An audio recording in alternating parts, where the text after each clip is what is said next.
Ji theta is also differentiable everywhere. तो अब ये बेटा देखो आपका फंक्शन दे दिया है एफ एक्स थीटा, ये आपको एक फंक्शन दिया है क्यू थीटा एम एक्स, ठीक है, और एक्स का जो रेंज दिया है वो थीटा से 0 के बीच में दिया है, ठीक है। कह रहा है आपको फाइंड आउट करना है, मान लो टी फाइंड आउट करना है। टी आपका क्या है, uniformly minimum variance unbiased estimator of किसका बेटा, जी थीटा का। जी थीटा एक पैरामीटर का फंक्शन है जो है, इसी का हमें क्या फाइंड आउट करना है, uniformly minimum variance unbiased estimator. अब देख रहे हो ये सब क्वेश्चन जनरल क्वेश्चन है, हाँ बोलो क्या बता दूं।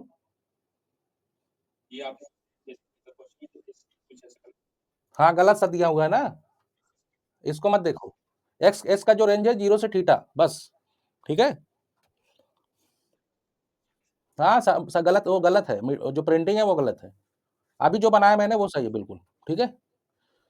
तो अब ये कह रहा है, अच्छा कुछ लोग गेस कर सकते हो ये कैसा डिस्ट्रीब्यूशन होगा, ये जो डिस्ट्रीब्यूशन दिया है ये कैसा डिस्ट्रीब्यूशन होगा, कुछ लोग गेस कर सकते हो। ये कुछ इस तरीके का होगा, बताओ, n x power n minus one upon theta power n, इस तरीके का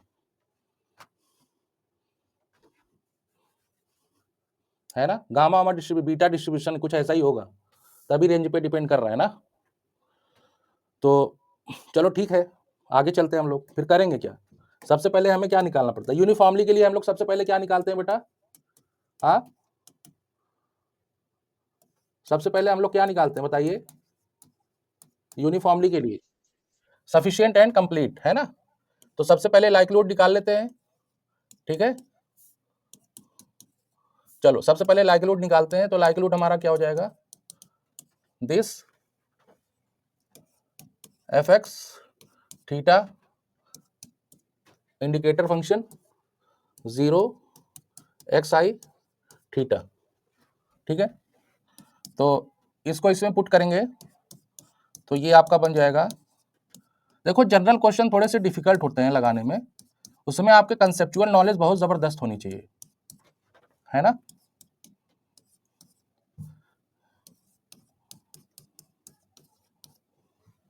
तो इसको आप क्या कर दोगे, ये आपका क्या बन जाएगा, पावर एन, और ये आपका मल्टीप्लिकेशन हो जाएगा सीधा सीधा एम एक्स, और इसका रेंज आप किसे लिख सकते हो, देखो मैं बता दे रहा हूँ, इसका हमने बताया भी है बहुत बार, थीटा, अब सभी वैल्यूज ले लोगे एक साथ, तो इसमें से एक पर्टिकुलर ले लोगे, तो आपका एक हाईएस्ट ऑर्डर स्टैटिस्टिक्स ले लोगे तो आपका काम बन जाएगा ना। तो यहाँ पे आप क्या लिखोगे, theta greater than highest order statistic, तो अपने आप सबसे बड़ा हो जाएगा। तो यहाँ पे बेटा थीटा का सफिशिएंट स्टैटिस्टिक जो आएगा वो क्या आ जाएगा, यहाँ पे मैक्सिमम ऑर्डर स्टैटिस्टिक, और ये है क्या, max x1 dot dot dot xn, ठीक है। तो ये हमारा होगा सफिशिएंट स्टैटिस्टिक, ठीक है ना। और कंप्लीटनेस प्रूव करने के लिए क्या करेंगे बेटा, इसका पीडीएफ निकालेंगे, ठीक है। तो सबसे पहले सीडीएफ निकाल लेते हैं जो दिया हुआ है, तो सीडीएफ क्या हो जाएगा, 0 से x एफ एक्स थीटा, यही होगा, है ना, ना बेटा यही होगा ना।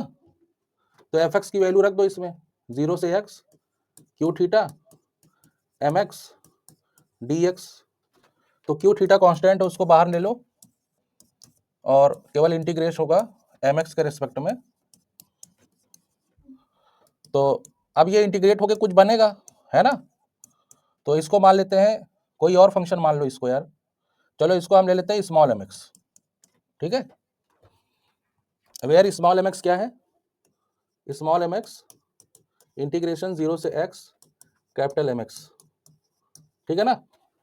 तो ये आपका आ गया एफ एक्स। तो अब हमारा हाईएस्ट ऑर्डर स्टैटिस्टिक मतलब टी का अगर निकालना चाहे पीडीएफ तो क्या हो जाएगा, n f x theta power n minus one, और ये क्या हो जाएगा एफ एक्स थीटा ना, फिर यहाँ पे हम टी लिख देंगे, ठीक है, ऐसे हो जाएगा एफ एफ टी लिख देना एक्स की जगह, तो ये पावर n माइनस 1 और t दिस, ठीक है। तो ये आपका बनेगा क्या, n q theta m x, ये एम एक्स की जगह लिखेंगे t पावर n माइनस 1 और क्यू थीटा और यहाँ पे आपका कैपिटल एम टी, ठीक है। तो आपका बेटा पीडीएफ क्या आ जाएगा, यहाँ पे देख लो, सफिशिएंट स्टैटिस्टिक का आपका आ जाएगा n q theta power n और small x power n minus 1 capital M x, ठीक है। ये देखो पीडीएफ आ जाएगा और इसका जो रेंज होगा वही होगा रेंज जो दिया हुआ है ना।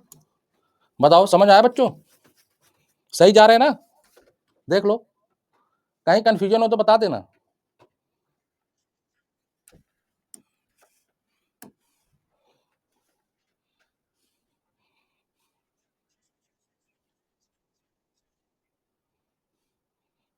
हाँ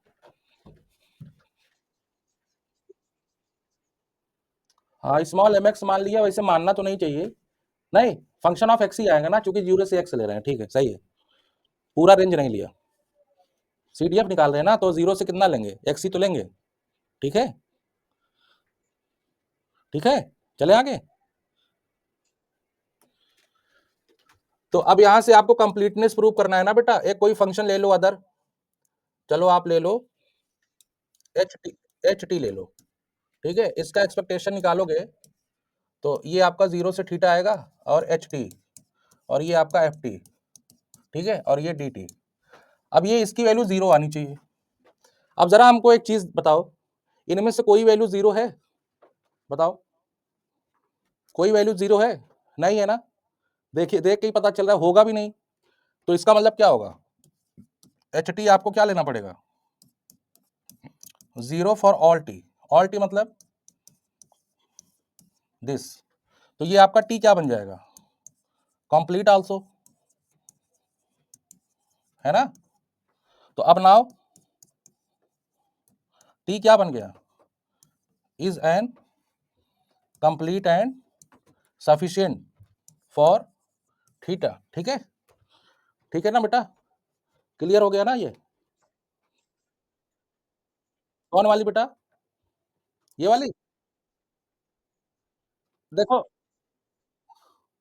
हाँ देखो इसमें एक चीज देखो, ये तो आपकी 0 है नहीं प्रोबेबिलिटी, ठीक है, प्रोबेबिलिटी 0 तो है नहीं, है ना। जैसे ऐसे सोचो, अगर ये एच टी है, इसको अगर ना, ये अगर ना रहता तो एक्सपेक्टेड वैल्यू निकालते तो इसकी वैल्यू क्या आ जाती, 1 आ जाती ना, बोलो।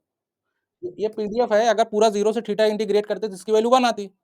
तो अब इसी में एच टी से मल्टीप्लाई करा के तब इंटीग्रेट कर रहे हो, तो 0 तो ये किसी हाल में ये 0 नहीं आएगा, ये वाली 0 कौन देगा, बोलो, किसका कंट्रीब्यूशन रहेगा, इसका। तो इसका मतलब ये होगा ये 0 है तभी ये 0 आएगा, नहीं तो नहीं आएगा, समझ गए, बोलो। ये गलत है जो बता रहा हूं, बोलो, कहा दिख नहीं रहा है क्या, साफ दिख रहा है, पहले बताओ ये 0 हो जाएगा, ये हो जाएगा 0, तुम डिफरेंशिएट करोगे, ये इंटीग्रेशन ही तो हटेगा ना, यही हटेगा, तो उसमें 0 कौन होगा, ये सब तो 0 होने नहीं है ना, तो केवल यही वाला में 0 आएगा, वही 0 होगा ना, क्या और कुछ होगा। तो अब यहां से बेटा आपका कंप्लीट और सफिशिएंट भी बन गया। तो अब एक बात बताओ, हम लोग जानते हैं कि अगर G is a complete and sufficient for theta, our objective is to find minimum variance of bias estimator of G theta, ठीक है। तो अच्छा एक बात बताओ, यूजिंग इनवेरिएंस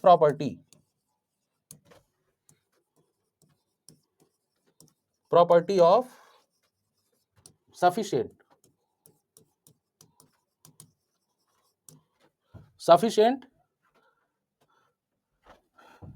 स्टैटिस्टिक, तो G theta is a complete and sufficient for G theta हो जाएगा बेटा, बोलो।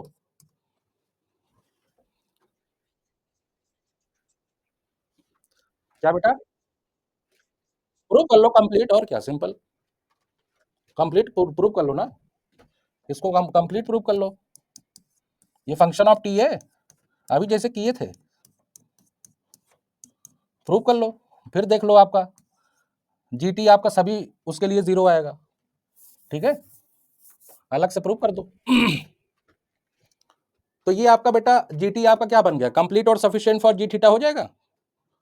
तो अच्छा, अब एक बात बताओ, अब इसी का कोई फंक्शन जीटी का कोई फंक्शन हम चलो बनाते हैं, एक चलो फाई एक्स जी टी, एक ऐसा फंक्शन इसी का बनेगा जो आपको क्या देगा, expected value of G theta देगा। बताओ पहले, बताओ बेटा, ये देगा कि नहीं। आपने जीटी का एक फंक्शन ऐसा बनाना पड़ेगा जो कि क्या आ जाए, unbiased estimator of G theta, है ना, बोलो, unbiased estimator of G theta आ जाए। तो आ जाए तो अब ये जीटी का ऐसा फंक्शन हमें चूज करना पड़ेगा, है ना। तो ऐसा फंक्शन आएगा कैसे, वो तो निकालना पड़ेगा, ठीक है ना। तो चलो, अगर हमको ये पता चल गया है कि ये आपका कंप्लीट सफिशिएंट है, तो हम लोग क्या करते हैं, एक्सपेक्टेड वैल्यू ऑफ जीटी निकालते हैं। ठीक है, एक्सपेक्टेड वैल्यू ऑफ जीटी निकालते हैं, जीटी एफ टी, जो हम बेटा जैन याद है हम लोग क्या करते थे उसमें, वो जो क्वेश्चन था थीटा अपॉन 1 प्लस थीटा, इसकी जगह लिख के हम टी अपॉन 1 प्लस टी करके इंटीग्रेट करते थे, याद है। क्यों करते थे, क्योंकि पहले हम क्या करते थे, सफिशिएंट स्टैटिस्टिक उसका लिख देते थे ना, यूजिंग इनवेरिएंस प्रॉपर्टी। अब ये करते करते आगे लेके जाओ, देखो जी थीटा कहाँ पे रीअरेंज करके निकाल लो ना। तो इसी में क्या करो, जी टी आपका इसका पीडीएफ आपको पता है, तो 0 से थीटा जी टी, इसका पीडीएफ है बेटा n Q theta power n minus n m x, ये आपका एम टी है, m t power n minus 1, और ये कैपिटल एम टी है और डी टी। ठीक है, तो यहां से हमको क्या मिल जाएगा, q theta power n minus 1, है ना, और ये 0 से थीटा जी टी, अच्छा इसमें एन भी कॉमन है, वो भी ले लो, और ये आपको मिलेगा m t power n minus 1 m t d t. ठीक है, तो जब आप इसको डिफरेंशिएट करोगे, तो मान लो डिफरेंशिएट करने के बाद आपको बेटा जो मिला, मान लो एक कांस्टेंट मिला, और वो उसमें एन जरूर रहेगा कहीं ना कहीं, चलो यहाँ ले लेते हैं सी एन, और वो मिल गया जी थीटा। ठीक है, इंटीग्रेट करने उड़ने के बाद मान लो मिल गया आपको जी थीटा, ठीक है ना। तो वेयर आप दिखाना पड़ेगा आपको, इस तरह के क्वेश्चन कैसे सॉल्व होते हैं मैं आप लोगों को बता रहा हूं। Where c N is equal to आपने क्या लिया, इंटीग्रेशन 0 से थीटा, और c N is equal to this, ये आपने क्या लिया, c n g theta is equal to वो जो आपने माना है पूरा, ठीक है ना। ये यहाँ पे ये पूरी इस पूरे की जगह हमने ये ले लिया, ठीक है। तो ये मान लो इस तरीके का आपका आएगा, और देखो इसमें वेरिएबल कहीं नहीं आएगा, टी ये बताओ कहीं आएगा, क्योंकि आपने पूरा 0 से थीटा के रिस्पेक्ट में क्या कर दिया, आपने जब इंटीग्रेट कर दोगे तो आपको फंक्शन ऑफ थीटा ही मिलेगा ना, बोलो। ये थीटा का फंक्शन है, ये भी फंक्शन ऑफ थीटा मिलेगा, तो ओवरऑल आपको फंक्शन ऑफ थीटा मिलेगा, और वो एग्जैक्टली इक्वल जी थीटा के तो नहीं होगा, तो उसमें कहीं एन वन कुछ ये सब रहेगा, तो मान लो तो वो आपका क्या है, कांस्टेंट सी एन, है ना। तो बस यहीं से कुछ नहीं करना है, एक्सपेक्टेड वैल्यू आप जी टी अपॉन सी एन कर दो, और ये आपका जी थीटा, तो यही आपका जो फाई टी मान लो another function G T upon C N is uniformly minimum variance unbiased estimator of G theta. ठीक है, इस तरीके से लगाया जाता है इस तरीके के क्वेश्चन, समझ गए बच्चों।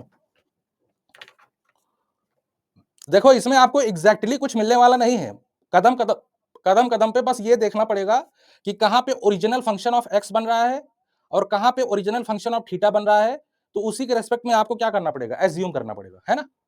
अगर ये आ गई क्वालिटी, तो इस तरीके के जनरल क्वेश्चन सॉल्व करने लगोगे, चाहे थ्योरम हो चाहे क्वेश्चन हो। No, c N is a constant, है ना। सी एन मैंने एन इसलिए लगाया है क्योंकि एन आपको कुछ मिलेंगे एक्स्ट्रा, जैसे एन एन था ना उसमें, यहां देखो आप केवल सी भी लिख दो, कोई बात नहीं है। देखो ये एन एन बच रहा है ना बार-बार, तो ये एन आपको मिलेगा कुछ एक्स्ट्रा। तो मैंने सी एन इसलिए लिख दिया कि वो समझ लो कि जो फंक्शन कांस्टेंट मिलने वाला है उसमें n n n plus 1 upon n कुछ ऐसे रहेगा। ठीक है? समझ रहे हो? हाँ, किसमें बेटा इसमें? नहीं पूरा ओवरऑल, ये पूरा ओवरऑल बेटा। जैसे एक बात बता ये फंक्शन ऑफ थीटा होगा और ये भी फंक्शन ऑफ थीटा है ना? तो हमने क्या कर लिया उनको मान लिया हमने जी थीटा। ठीक है? समझ रहे हो? जैसे एक बात इसमें देखो 2 चीज़ें दिख रही हैं आपको साफ-साफ। एक यन वाला पार्ट दिख रहा है और बाकी ये दिख रहा है, ठीक है? ऐसे समझ लो, नहीं समझ में आ रहा है फिर समझ लो। N Q theta power N यहाँ से मिला, यहाँ से एक फंक्शन और मान लो। वो क्या बता रहे हो बेटा ये चलो साई थीटा मान लिया, ठीक है? अब ठीक है बेटा, बताओ? अब बस इसी को हमने क्या कर लिया, इसी को हमने मान लिया जी थीटा, ठीक है?